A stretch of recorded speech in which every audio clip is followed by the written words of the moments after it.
El halachot. Chazak ubaruch rabotai. Besorot tovot. Une bonne journée. 16e jour aujourd'hui du mois de Tevet.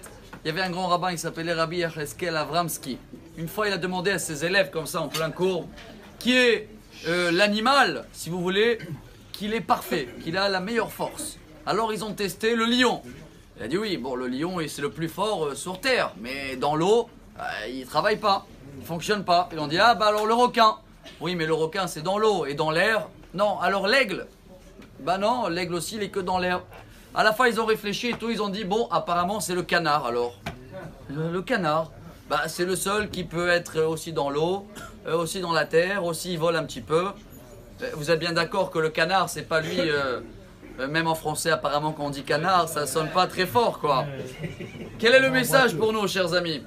Dans la paracha, on a la mission, une seule mission, qu'il a fait Moshe Rabbeinu et qu'il a été choisi, grâce à cette mission, cet examen-là, d'être le délivreur de peuple d'Israël. Le Midrash raconte que dès que Hachem il a vu la perfection de Moshe dans un domaine, pas dans tous les domaines, il n'a pas passé un examen, comment il est dans les traits de caractère comme ça, et comment il est dans l'argent, et comment il est dans la vie de couple. Pas du tout.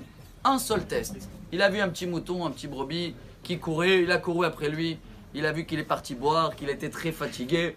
Moshe Rabbeinu a dit, ah, c'est pour ça que tu as couru, viens, je vais te prendre sur mes épaules. Tout le monde connaît la suite du Midrash. Il a pris le temps et il a amené jusqu'à qu'il a rejoint le troupeau, comme ça on dit en français. Le troupeau. Akadosh Baruch Hu, il a dit, waouh, Moshe Rabbeinu nous apprend aujourd'hui, dans cette paracha, un message énorme. Et Rabbeinu Yona, Migirondi, qu'il a écrit le livre Sha'arei Tshuva, il nous apprend ça, je ne me rappelle pas exactement les mots en hébreu, mais il dit, chacun de nous doit chercher à faire une mitzvah, mais parfait. C'est mieux que essayer de faire comme le canard un peu de tout. Je suis un peu là, je fête un peu la nouvelle année pour les autres, je suis un peu religieux quand il faut. Ça c'est canard, chers amis.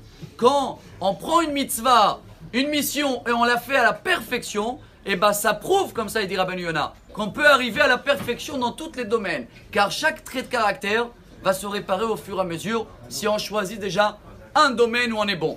Je pense qu'aujourd'hui, Leilou Nishmat, Shlomo Zalman HaKohen, Ben Tanhum, que je connaissais, qu'il avait des domaines que chacun de la famille connaît, où on peut mettre le doigt où il avait la perfection. Chacun qu'il a ici, il a une mitzvah, comme il dit Rabbi Hanania ben Hakashia Omer. Qu'est-ce qu'il dit? Ratza Kadosh Baruch Hu les zakot et Israël et fichach irbalaim Torah mitzvot. Pourquoi on en a plein des mitzvot?